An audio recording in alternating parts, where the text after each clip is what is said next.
Hi everyone. We are going to go through topic 4 and we're going to go through 3 of the key theories of topic 4 using this booklet, which I know you've only got on Teams, not paper copy of, but we're going to go through that. You're going to need an A4 paper because we're going to do a bit of a diagram behind the PowerPoint, and then eventually you're going to answer questions that are on Teams based on these slides and the ideas in the booklet. Okay, because this topic, as we've discussed a little bit now on our team sessions with spiritual shopping, belief now belonging, is about religion, renewal and choice. But I call it really this, right? Religion is changing. Just it's simple, it's changing, not declining. It's not going away, it's just changed. So a more kind of complex way of wording it might be something like this. Okay, whilst traditional religion is declining, okay, other religious beliefs and attitudes are still flourishing. There's still something going on that's religious in our society. So we've looked at spiritual shopping, okay, and again when we talk about kind of getting this subject knowledge into these essays, you know, everyone would need to get in this idea of cultural amnesia, the idea that children no longer have religious ideas passed down to them in the West. We don't seem to pass down Christianity anymore. That might be why, you know, in Eastern countries and Arabic countries there's a lot more Islam, because they actually do pass down their beliefs. We've in the West have stopped doing this. But we could go a bit further and say, you know, according to spiritual shopping then, there's been a replacement of collective tradition. Okay, we're not maybe as naturalistic. We don't all go to church. We don't all believe in the same, you know, institutional religion, i.e. Catholic Church or the Church of England. That's gone. Our parents don't pass it down, and it's left us to be free to shop around. Okay, we are now individual consumers, seeing what fits us best. And you might remember then that there are 2 types of spiritual shoppers. There are pilgrims and there are converts. Now we have gone through that, but I just think that's a good starting point, that we are just spiritual shoppers. Religion's changed, not declined, we're shopping around. But Lyons, if you like, goes further, and he completely agrees with spiritual shopping, but explains it in different ways. Now he calls his study Jesus in Disneyland, and we'll get to that in a little bit. But again, there's a lot of subject knowledge in this theory. Okay, so it might sound like we're going through lots of different references and examples, but effectively it's all going back to the same idea. Just religion's changed. It's not gone away. That's really all we're saying. And he says we've left modern society. Okay, we've moved to a post-modern society. And one of the key ideas of this postmodern society, and particularly for Lyons' study of Jesus in Disneyland, is the impact of globalization. Globalization being the increasing interconnectedness of society. You've heard that word before, I know, but the idea that the world is shrinking almost to the same ideas and cultural, you know, activities, tastes and brands are actually, you know, are increasingly easy to come across in any country that you're in. Okay, so there's a sharing of ideas and cultures, okay, to the point where almost the world's got smaller, it's shrank. So I used to ask this question to all the students and say, well, where's the furthest you've been outside the UK, and wherever you've been, you know, we normally say, well, did you see McDonald's? Did you see KFC, Coca-Cola, Nike? The answer is yeah, we did. So if you're in Russia, you can see a KFC. If you're in Asia, you can see a KFC. Okay, so the idea is then that the world is just shrunk in terms of its ideas and its attitudes, and that's exactly what's happened with religion. Okay, the spreading of religious ideas has become more and more common. We're more interconnected. So, what does that mean for religion changing then? Well, it's this concept here, and there's a lot of stuff on this slide, but it's this concept of disembedding. Okay, apparently, for Lyons, religion has been taken out of its traditional contexts, okay, and it's been moved to new places and new times, mainly through the media. So religion is disembedded. A classic example of disembedding, taking religion out of a traditional place and putting it into a new place, is televangelism. right? So you don't have to go to church, you don't have to pray to God in the church, you don't have to listen to the priest, you don't have to go every Sunday. You simply can go into your Christian TV show and you can be a Christian from your couch. That's a classic disembedding. I also think about yoga, because my yoga practice is coming on quite well at the minute. And you know, we look at a YouTube training of yoga, but I could download an app for yoga. But that is an ancient Indian tradition that the West have just taken from India, and now again you can do it in your front room in your bedroom. Okay, and also the idea, the study of Jesus in Disneyland comes from the idea then that in Florida, in Disneyland, you can go and see Mickey Mouse, get your photo taken with Goofy, and at the same time you can have Harvest Day festivals, you know, in Disneyland itself, so you can go and praise God and Mickey Mouse at the same time. We've literally taken religion out of its original context into somewhere new. So that all sounds pretty much like this, okay? He completely disagrees that we're secular. He says that we're re-enchanted. There's so much religion around now that we've become re-enchanted.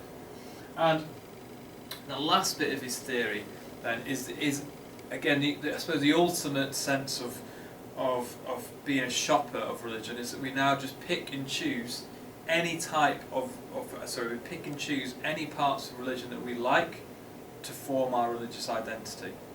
Now this is actually what one of the groups did in the breakout rooms last week. They actually came up with a religion that took the 5 best bits of the 5 major religions and they practiced those 5 bits. Well, that pretty much is pick and mix identity. You can pick and choose the bits that you like because we've now got the freedom to do so. Now, I'm going to throw in a couple of words now that tell us why we're free to do it. Okay? Now, you don't have to use these, but number one is there's been a decline in meta or grand narratives. Okay? We no longer just believe in a national identity. We no longer believe in just what the governments tell us or what traditional religion tells us. Okay? So we're now free to do this. Now, I would say you could bring in that phrase if you'd like to, but what that means is, and I'm going to give you like a bit of an example of this, I think, is that you know, you could, let's say your parents could want you to go to a Catholic school even though you're not Catholic because they like the school, like the ethos. You yourself could think, well, actually I'm not Catholic but I want to get married in the church. You could, you know, get really into meditation or Reiki or crystal healing, but at the same time you think, well, actually when I've had kids, I think I want my kids to go to a Church of England school. Okay, and they go to that school. And then maybe, even in later life, you might think, actually, I do like parts of Christianity, I might start to go occasionally. So literally, you can choose any part of religion that suits you. Okay? And therefore, it becomes a pick and mix religious identity.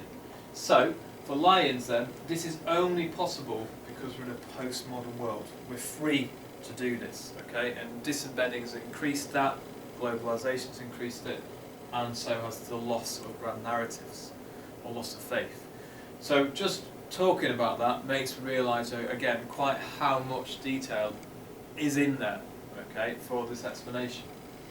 So, I'd like you to pause the video now, okay, because I'd like you to draw a diagram of religious marker theory. So I'm going to imagine that you are pausing me whilst I show you this diagram.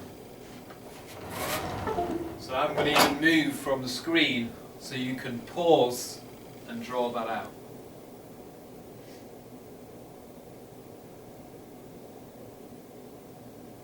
So, as it says there then, this theory is called religious marker theory. And again, we're going to go back to the main idea. Religion is changing. It's not declining, it's just changing. And I do think they've got an interesting theory, really, because they say there's a constant cycle of religious decline, revival and renewal. And I think this diagram, is as basic as it is, does kind of sum this up.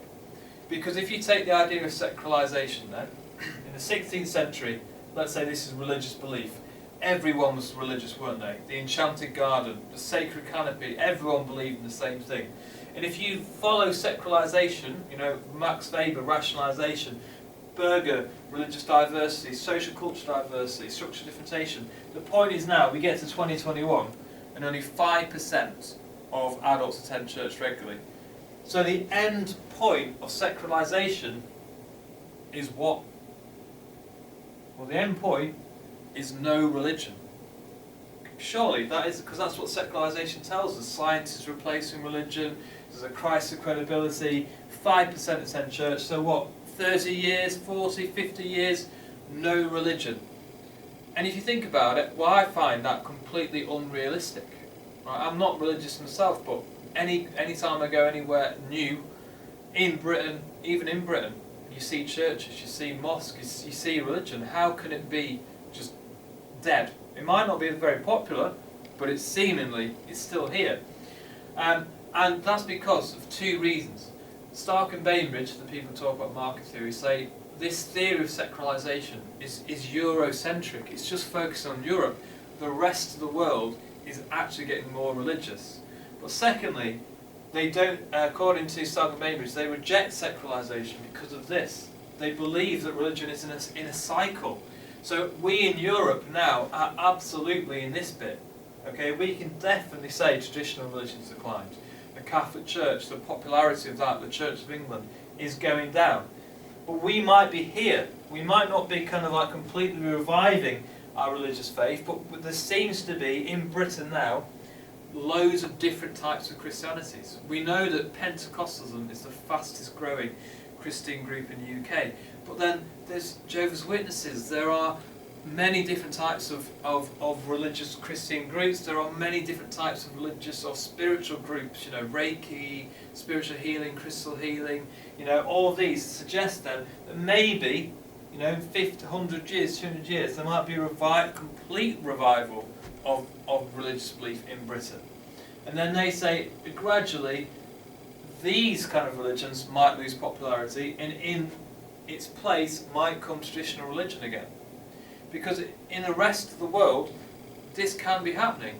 You know, if you go to Pakistan, it's a very strongly Muslim country. In India, very strong Hindu religious faith. But that Hinduism is growing. It's almost coming back. The traditional religion is back. So maybe 2,000, 3,000, 4,000 years ago, maybe India was less religious in its Hinduism and had more of these kind of religions. Okay, again, a lot going on. Okay, but this is the idea then that completely rejects secularization. It's saying it doesn't seem to, it won't happen. Basically, they say it won't happen. Religion's in this cycle. So you can pause it again if you'd like, because I just need to go over a couple more things in market theory. So that's kind of the first big argument of, I'm going to move over here now, the first big argument for why religion's changing. We're in a cycle now, okay, in Britain. And we might be in this place where new types of religions are coming up and traditional religion like the Catholic Church is declining. But they also add a bit more to their theory. Okay, and this is the bit that's really about the idea of being a market religion is a market in a marketplace. Because Stark and Bainbridge argue that people are naturally religious, okay, and people have these like human needs that are almost like best found through religion, because people make these like rational choices. They weigh up the costs and benefits of say different options. So, you know, do you want to be an atheist who doesn't believe in anything? Do you want to be, you know, a nihilist who believes in nothing? You know, do you want to be a hedonist? Effectively, religion offers you the best, if you like, compensators for life. You know, as you get older, you know, and you know, family members, relatives, friends, you know, maybe pass away, or maybe just as you get older, you need something in your life. And they're saying religion offers the best compensators, the best benefits for human beings. We naturally seek rewards, and you know, and would naturally avoid costs if we can. So religion gives us the best rewards, according to Stark and Bainbridge. So people naturally need religion. And as a result, okay, they believe that declining religion or decline of religious belief in society has got nothing to do with actual people deciding to give up on God or to give up on their faith. It's to do with the actual competition or what's on offer in society. So the more competition there is in society, i.e. the more religious groups there are in society, means the more competition there is between those religious organisations. It's very much the marketisation of schools idea. The more religious groups you have competing with each other means you're going to get more participation. More people are going to be interested in going to the religion because these religious organisations need to up their game. Okay, they need to be more competitive. They need to offer better compensators. So the churches then, or the organisations which will succeed, are the ones that have the best products, the most attractive products. So I always think about this in this scenario. Is the Catholic Church declining because its offer, its product, isn't as attractive? Right? So you go to church every Sunday and pray, give some money, and be told what you can and can't do. You go to a Pentecostal church and it's about expressing yourself. It's about being loud. It's about feeling the Spirit of Christ inside you. That feels more attractive, maybe to some Christians. That's a better product. So Pentecostalism is the fastest growing Christianity in Britain. The Catholic Church is declining. But even take away Christianity, are people leaving the Catholic Church because yoga sounds better, meditation sounds better, Reiki sounds better? I think about, would I prefer to do 1 hour of yoga in my front room and call myself a spiritual person than go to a church every Sunday, and think I'm under the eyes of God 24 hours a day? What religious or spiritual group offers you the best product? So they're the groups then that will survive, they're the groups that will prosper. So for the Catholic Church to come back, it's going to have to offer a lot more. So religion is simply like this marketplace. You shop around and you'll take the one that offers you the best product. Now, again, this might all sound samey, but this is different to spiritual shopping. Spiritual shopping is the idea that the person is free to shop around to find the right one for them. Okay? Disembedding in postmodern alliance idea is the idea then that people have more options now because of disembedding. That's slightly different to saying then that you've got to offer better products and that people are naturally religious. Okay, the last idea is in this book, because it's really telling us religion is still here. I wouldn't necessarily say this theory is about religion is changing, not declining. It's the idea religion is necessary in society today for lots of people, and it's necessary for people who don't have this existential security. So Norris and Inglehart say that if you've got this, the feeling that survival is secure, enough that it can take you for granted, you don't really need religion. That could explain a lot of people in Northern Europe, Britain, France, etc. But if you go across to Africa, if you go across to the most poorest countries in the world, you will find much more religion. Is it because their existential security is not taken for granted? We would hopefully never ever have to experience this. We would never have to have the empathy that they have. In their life, they have so much more threats to their survival. There's famine, disease, poverty, that maybe only recently, in the last kind of year, some of us have started to think about with COVID.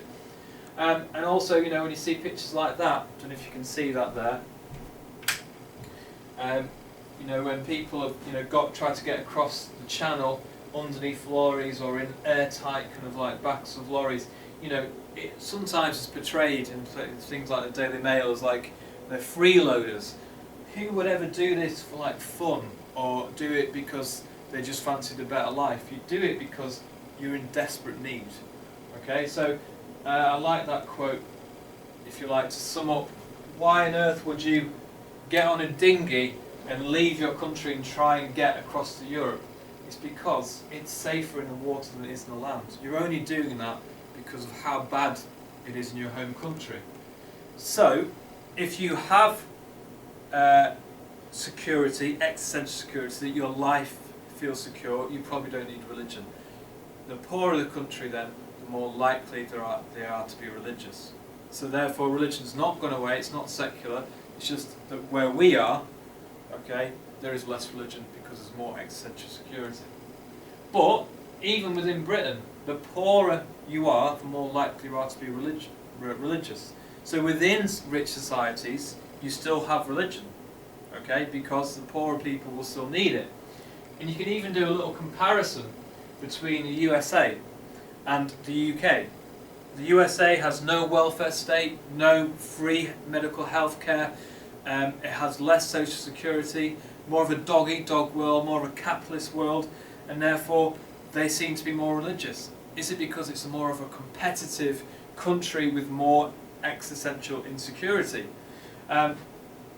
So therefore, maybe in the US it's more religious. I would have shown you a clip about kind of a growing number of homeless people in America who have a job, they have enough money to eat, but they don't have enough money for rent or to buy a home.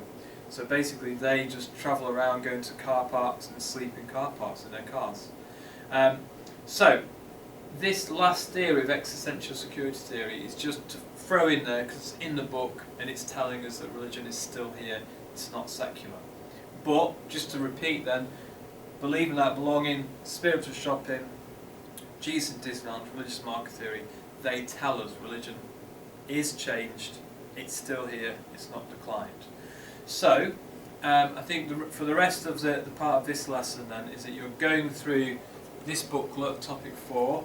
You're going to look at go through the questions, answer the questions on the booklet, and the answers are what I've been talking about in this as well. Okay, that's it.